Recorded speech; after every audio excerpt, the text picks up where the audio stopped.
Hi guys, it's Jacob from StringBuzz here, stringbuzzworld.org being the music journalism site, links in the description down below. And we have a brand new song review for you today, and it's the latest track by Nickelback, and that's Must Be Nice. So I'm going to refer to the original article as I usually do for these videos, so I hope you enjoy. Now going into this brand new track, I must admit I'm a little bit split really, a little bit conflicted if you will. See, the thing is, I really enjoyed Feed the Machine and the suggestions that came along with it, that sort of Nickelback might be going down this metallic type side, throwing in some progressive elements along the way into their sound. But Song on Fire was then released after that track, and I thought it was completely forgettable for me. It was more of what the band really do worse. It was one of the weakest tracks the group have released in a little while now. I really can't stand this sort of hard rock ballad type of stuff, and Nickelback have been known for stepping back into this sort of bad habit as well of lazy ballads. So should we see what I thought of this brand new track? Well, again, I think this track is much improved, but it does beg the question, why did they even bother releasing Song on Fire as a standalone single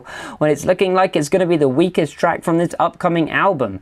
For me, this is a perfect commercial yet musically viable follow-up track to Feed the Machine, since it is a little catchier and it is a little more accessible whilst not being quite as technical, but it still does hint towards a more technical direction for the group. It pairs nicely with that one by being the slightly simpler but still has this new sound really incorporated.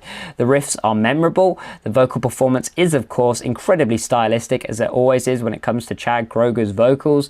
The track has a really strong hook behind it in the chorus, and the guitar solo is pretty good too. It's not the best rock track you'll ever hear, and don't let anybody else tell you otherwise, and it's not even the best Nickelback track from this upcoming album in my opinion, but it definitely does the job, and it completes that job pretty darn well. When it comes to the production of this track, I do like the new hard-hitting sound, and like I've said on countless occasions in countless Nickelback reviews, these guys are great producers, or whoever the producer/producers are behind Nickelback, they do a fantastic job.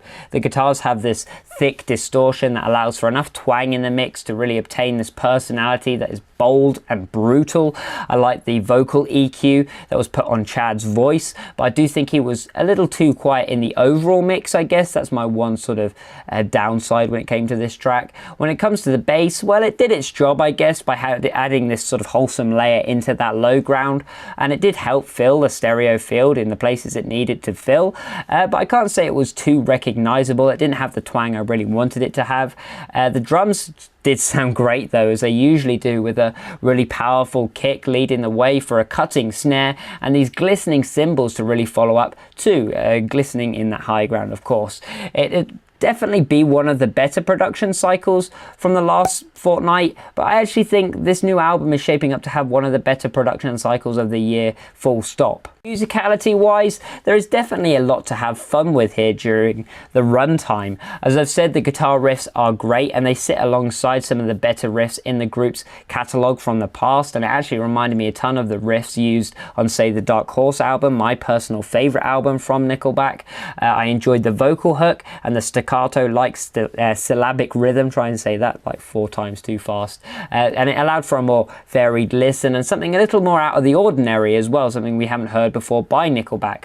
I would have liked to have heard some better bass lines though, and I thought the drum transitions were a little phoned in, a little predictable, a little boring, but again, on a functional basis, they still did the job. The guitar solo, with the immense amount of wah placed over the top of it, could have been really cheesy, it could have been really cliche, but the notation and the shredding technique that was used for this section still had me pretty darn impressed. Lyrically, the track is a little bit corny, it is a little bit cliche, and I've heard the poor versus the rich sort of theme done much better by countless other acts, such as Will Varley and Frank Turner. They do it quite often, and I mean, it's fine, and the fans seem to enjoy it, or rather enjoy what was being expressed, so I think it could have been much better, but hey-ho, I think the general consensus is that they were fine rock lyrics. So all in all, it's another solid track, and I think it's about on par with the new Foo Fighters track, since I think a lot of people will be comparing these two songs. I think the Foo Fighters song is a bit more aggressive and a bit more fresh, but I think this track is better produced and it is a bit more cohesive as well.